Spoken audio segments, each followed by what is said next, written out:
भ्रष्टाचार चरम सीमा पे है।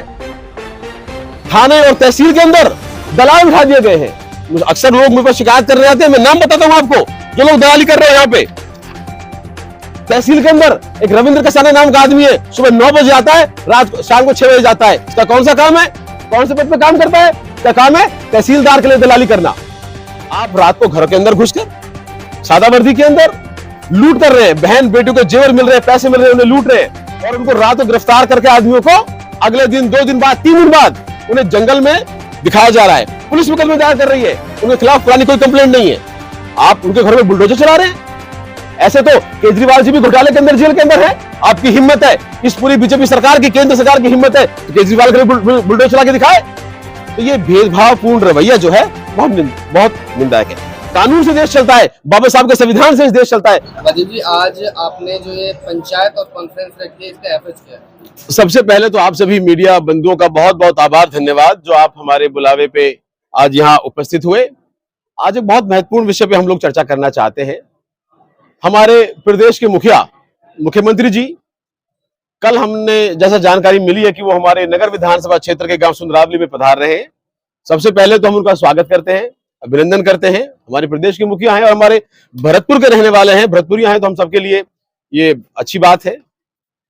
और उसके साथ साथ जब वो हमारे विधानसभा में आ रहे हैं तो हम कई विषयों, कई मुद्दों को उनके समक्ष रखना चाहते हैं। इस प्रेस वार्ता के माध्यम से कुछ सवाल हमारे मन में है जनता की तरफ से, जो हम अपने प्रदेश के मुखिया तक पहुंचाना चाहते हैं कि लगभग 7 महीने इस सरकार को बने हो गए और इस 7 महीने में जो पूरे प्रशासन का रवैया, जो सरकार का रवैया नगर विधानसभा के क्षेत्र में रहा है, वो बहुत दुर्भाग्यपूर्ण है।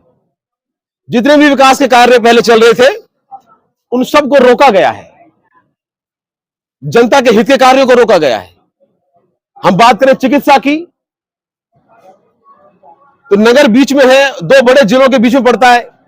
हमने बहुत मेहनत से उप जिला अस्पताल यहां स्वीकृत कराया, उसके लिए जमीन अलॉट कराई, टेंडर कराया, बजट अलॉट कराया, वर्क ऑर्डर हुआ, काम चालू हुआ और लगभग 7 महीने से वो काम बंद है।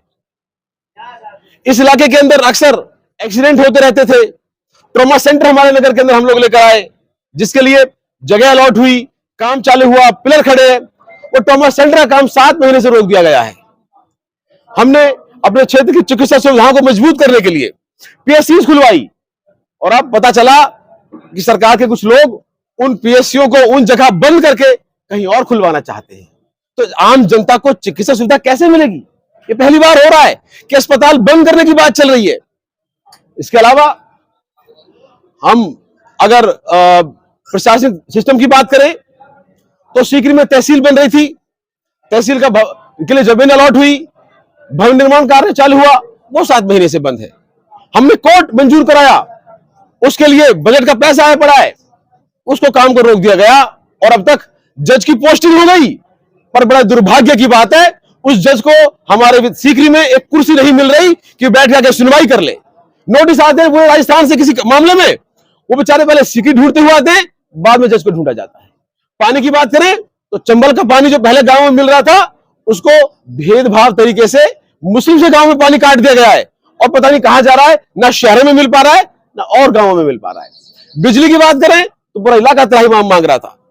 हमने 132 केवी का बिजली का स्वीकृत कराया जो चालू हो गया। उसके अलावा और छोटे बिजली का स्वीकृत कराए, जिसमें पता चला कि ठेकड़ी का बिजली घर रुकवा दिया गया है, उसको चाहते यहां ना बने। इसके अलावा ट्रांसफॉर्मर्स को उतारा जा रहा है जिन्हें बिल बकाया है, लेकिन जाति और धर्म देख के उतारा जा रहा है। सरकारी अधिकारियों को निर्देश दिए जा रहे हैं, सरकारी अधिकारियों ने कंप्लेंट करी है कि हम ये काम नहीं कर सकते, उनका ट्रांसफर करा दिया गया। ये कैसा राज्य है मुख्यमंत्री महोदय? क्या नगर आपकी भरतपुर का हिस्सा नहीं है? क्या नगर राजस्थान का हिस्सा नहीं है? या ये जाति विशेष के लोग आपसे ताल्लुक नहीं रखते? क्या जो वोट दी गई है, क्या जो वोट दिए जो वोट नहीं दे पाते चाहे बीजेपी को, क्या उनके साथ आप इस तरह का भेदभाव करेंगे? क्या उन्हें बिजली, पानी, चिकित्सा, ये जो प्रशासन की सुविधाएं, क्या इनका हक नहीं है उनके ऊपर? बहुत दुर्भाग्यपूर्ण बात है। इसके अलावा भ्रष्टाचार चरम सीमा पे है। थाने और तहसील के अंदर दलाल उठा दिए गए हैं।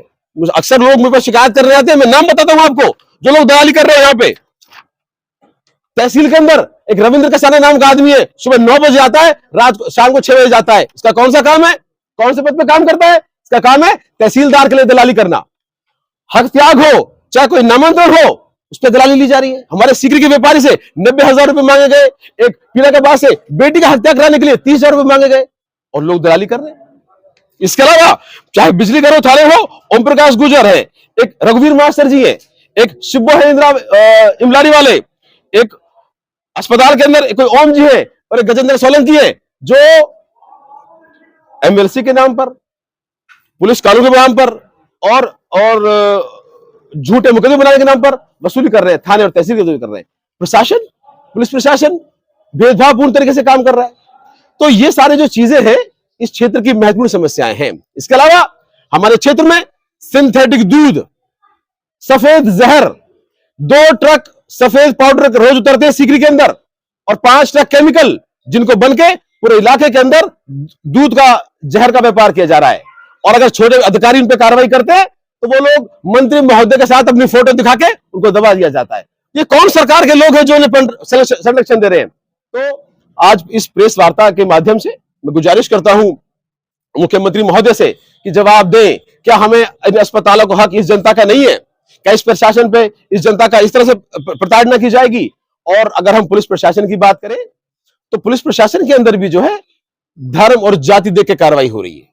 जो लोग गलत करता है हम उसके खिलाफ है, वे सख्त कार्रवाई होनी चाहिए, उसकी कड़ी निंदा करते हैं, पूरा समाज कड़ी निंदा करता है। लेकिन आप रात को घर के अंदर घुसकर सादा वर्दी के अंदर लूट कर रहे हैं, बहन बेटियों के जेवर मिल रहे हैं, पैसे मिल रहे हैं, उन्हें लूट रहे हैं और उनको रात को गिरफ्तार करके आदमियों को अगले दिन 2 दिन बाद 3 दिन बाद उन्हें जंगल में दिखाया जा रहा है। पुलिस मुकदमे दायर कर रही है, उनके खिलाफ पुरानी कोई कंप्लेंट नहीं है। अगर है तो ठीक है, उसके बावजूद अगर अभी वो अंडर ट्रायल है, आपने मुकदमा किया है, उनका ट्रायल होने दीजिए, कोर्ट साबित करेगा कि कौन दोषी है और कौन दोषी नहीं है। आप उनके घर में बुलडोजर चला रहे हैं। ऐसे तो केजरीवाल जी भी घोटाले के अंदर, जेल के अंदर है। आपकी हिम्मत है, इस पूरी बीजेपी सरकार की, केंद्र सरकार की हिम्मत है तो केजरीवाल के बुलडोजर चला के दिखाए। तो ये भेदभावपूर्ण रवैया जो है बहुत निंदायक है। कानून से देश चलता है, बाबा साहब के संविधान से देश चलता है, लेकिन संविधान का पालन सबको करना पड़ेगा। सर, नोटिस दिया गया, कहा गया उसकी पत्रावली निकलवाई जा रही है। जो आदमी का नाम बताया जा रहा है वो जेल के अंदर है, उन्हें कितने नोटिस प्राप्त हुए, उस तहसीलदार की जो कार्रवाई जो हुई है उसकी पत्रावली निकलवाई जा रही है और निश्चित रूप से उन्होंने नियमों का पालन नहीं किया है और उन्हें कोर्ट में जाना पड़ेगा, जवाबदेही देनी पड़ेगी। बाबा साहब का कानून सबके लिए बराबर है, चाहे वो तहसीलदार हो, चाहे वो लंबरदार हो और चाहे वो कोई चोर उचक्का हो। इसमें अपराधी की कोई 1% भी अपराधी के साथ कोई नहीं खड़ा, लेकिन आप उसको ट्रायल का मौका तो देंगे, आप उसको भी मौका देंगे, फिर कोर्ट किस लिए बने हैं? आप जो है पैरों में गोली मार रहे हैं, आप उनको थाने से ले जाकर बाहर सड़क पर ले जाकर उसके पैर तोड़ रहे हैं। ये कौन सा न्याय है? लेकिन और इस तरह के जो क्राइम है में सभी जाति के लोग इन्वॉल्व हैं, लेकिन क्या सिर्फ एक ही समुदाय को टारगेट करके उन्हें किस बात की सजा दी जा रही है? कल जो कार्रवाई हुई वहां पुलिस वाले थे और जब लोग उनसे मना कर रहे थे उन्होंने कहा और दीजिए कांग्रेस को वोट, बुलाइए अपने कांग्रेस के नेताओं को, आपके साथ ऐसा ही होगा। ये किस प्रकार का अत्याचार है? तो आपके माध्यम से ये सारे जो क्षेत्र के मुद्दे हैं ये हम आपके सामने रखना चाहते हैं। इसके अलावा पूरे नगर विधानसभा के अंदर 7 महीने हो गए, 7 रुपए का काम नहीं हो पाया सरकार के द्वारा और झूठा माहौल बना के भाषण लेकर लोगों को गुमराह किया जा रहा है। तो मुख्यमंत्री जी कल पधार रहे हैं। मुख्यमंत्री जी आपसे हमारा यही सवाल है, क्या चिकित्सा सुविधाओं पे हमारा हक नहीं है? क्या ये पुलिस इसी तरह हमारे साथ भेदभाव करेगी? कहीं प्रशासन दलाली और इस ठेकेदारी का अड्डा बन जाएगा? हम आपसे गुजारिश करते हैं कि आप इनका संज्ञान लें। हमें आपसे उम्मीद है, आप हमारे मुखिया हैं, हमारे जिले के, हमारे लिए गौरव की बात है कि भरतपुर का आदमी आज प्रदेश का मुखिया बना है। लेकिन आप जो है, जो ये लोकतंत्र है, ये प्रजातंत्र है, जो राम राज्य की आप बात करते हैं, उसकी स्थापना तो कीजिए। ये भेदभावपूर्ण जो कार्रवाई और जो मैसेज दिया जा रहा है वोट ना देने का, इसके लिए आप संज्ञान लें। हम आपसे पूर्ण रूप से उम्मीद है कि आप जो है ये इन बातों को संज्ञान लेंगे। इसी संदर्भ में आज इलाके के जिम्मेदार लोगों की एक मीटिंग भी बुलाई गई है, उनसे हम राय मशवरा करेंगे कि आने वाले वक्त में ये जो भ्रष्टाचार, ये जो अत्याचार और ये और जो गलत काम क्षेत्र में हो रहे हैं, इनके खिलाफ एकजुट होकर मिलकर लड़ाई लड़ेंगे और जो भी सरकारी कर्मचारी हैं या अधिकारी हैं उनकी जवाबदेही तय होगी। और आप सबका आप पधारे, बहुत बहुत धन्यवाद। कोई सवाल हो तो आप ले। संरक्षण की बात की थी, आरोप लगाया जा रहा है कि कांग्रेस पार्टी रही तो उसके संरक्षण में ज्यादा अपराध पला बढ़ा है, चाहते तो तब भी रोक लग सकती थी। ये कौन सी रोक लग रही है? ये कौन लोग आरोप लगा रहे हैं? देखिए, विपक्ष का काम है, जब जब जब वो लोग विपक्ष में थे तब उन्होंने ये बातें क्यों नहीं उठाई? और इस तरह के आरोप प्रत्यारोप हमेशा से लगते आए हैं, और अगर कोई अपराधी है तो उस पर कार्रवाई हो, पहले भी कार्रवाई होती थी।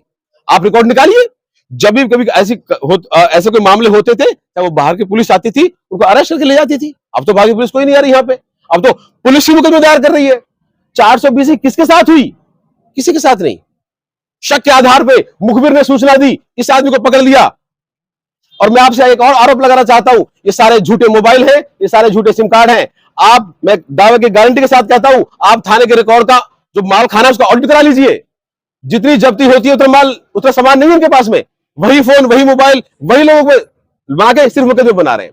तो ये सब बातें ट्रायल में सामने आएंगी, मौका दीजिए। और अगर कोई अपराधी है उसे कड़ी से कड़ी सजा मिले। हम कहते हैं 10% फालतू मिले।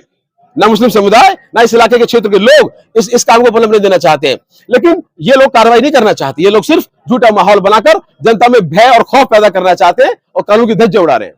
अब एक सवाल ये बनता है कि पुलिस और प्रशासन का ये कहना है कि जिस जमीन पे उन्होंने अवैध संपत्ति बनाई वो सरकारी है, गैर मुमकिन नाला है। क्या किसी भी व्यक्ति को सरकारी जमीन पर का अधिकार है? और यदि प्रशासन उसे तोड़ता है तो उसका राजनीतिकरण किया जा रहा है? क्या साइबर अपराधियों को बढ़ावा देने का प्रयास किया जा रहा है? देखिए, जो नोटिस उन्हें प्राप्त हुआ उसके खिलाफ उन्होंने बताया कि ये जमीन हमारी पुश्तैनी है। उन्होंने कोर्ट में एप्लीकेशन भी लगाई है। वो कोर्ट का मामला है, उसकी पत्रावली निकलवाई जाएगी, उस पर कार्रवाई होगी। लेकिन अगर आप जो है ऐसी बात करेंगे तो पूरे विधानसभा में एक भी गांव ऐसा नहीं है जहां पर सरकारी जमीन या ग्रामीण आबादी के क्षेत्रों में मकान नहीं बने हुए। हमारी सीकरी के अंदर आप जाइए, बीन बाजार में जाइए, चाहे चौराहे पे जाइए, मेन रोड पे चले जाइए, हजारों मकान ऐसे हैं। तो अगर कार्रवाई करना चाहते हैं आप, अगर इसको आप अवैध जगह पे निर्माण की कार्रवाई करते हैं तो आप जवाब दें कि कितने लोगों को आपने चिन्हित किया, क्या सर्वे हुआ। तो मतलब टारगेट करके क्यों कार्रवाई की जा रही है? हमारा सवाल इस बात पे है, हम सरकार के साथ हैं, कानून के साथ है, कार्रवाई होनी चाहिए, पर कार्रवाई हो फिर सब पे हो। और कोई सवाल? सर, अभी 100 चिन्हित किए गए हैं मकान, अवैध जगह में है और साइबर ठगों के मकान हैं, उनको भी तोड़ने का प्रयास। देखिए, साइबर ठग आप ऐसे नहीं कह सकते जब तक उन पे कोई जुर्म प्रूव ना हो। तो अब उन्हें ट्रायल देनी जाने दीजिए, और अगर वो क्रिमिनल हैं उन पर कार्रवाई हो, कहीं दो राय नहीं है। लेकिन जब तक आप उन्हें मौका ही नहीं दोगे अपनी बात रखने का और इस तरह की कार्रवाई करने का किसको अधिकार है? और अगर आप अवैध पे कार्रवाई करना चाहते हैं, मैं आपको स्वागत करता हूं, आप पूरे इलाके का सर्वे कराइए ना, सबको नोटिस दीजिए, मुझे भी नोटिस दीजिए, किसी और को नोटिस दीजिए। भ्रष्टाचार थाने और तहसील में जो एजेंट बिठाए, इनके लिए आप संज्ञान लीजिए। ये लोग सुबह 9 बजे दफ्तरों में आते हैं और तहसीलदार बने बैठे, थानेदार बने बैठे, एसडीएम बने बैठे, ये जनता को लूट रहे हैं। ये प्रथा जो है गलत है, और हमने पिछले अपने कार्यकाल में ये कोशिश की कि प्रथा कम हो, खत्म हो, और कहीं तक अंकुश भी लगा। लेकिन जब से सरकार बदली है, जब से भ्रष्टाचार और बढ़ गया है, अब दूध का धंधा बढ़ गया है, गली गली मोहल्लों में शराबें बिक रही है, 15 जगह ब्रांचेस खुल गई है शराबों की। आप जाइए गुलपाड़ा में, बेरू में, सीकरी में 50 जगह तो शराब बिक रही है, शराब बिक रही है, सट्टे लग रहे हैं और नकली जहर, नकली दूध बेचा जा रहा है। तो कौन कार्रवाई करेगा? अरे एक आम आदमी इनको इस्तेमाल कर रहा है। तो मुख्यमंत्री जी की कल आगमन पे पूरे प्रशासन से और उनसे भी हमारा ये निवेदन है, इन चीजों का संज्ञान लें और इस क्षेत्र के जो इसके हक हैं वो उनको मिलने चाहिए। अभी एक छोटा सा इलाके के जिम्मेदार लोगों के साथ एक राय मशवरा किया जा रहा है, आने वाले वक्त में कैसे इस जो भेदभावपूर्ण कार्रवाइयां हैं, जो भ्रष्टाचार है, इसका कैसे रणनीति बनाई जाए। हम सड़क से लेकर संसद तक आम जनता की लड़ाई लड़ेंगे और भेदभाव या अन्याय किसी के भी साथ बर्दाश्त नहीं होगा। बहुत बहुत धन्यवाद, नमस्कार, जय हिंद।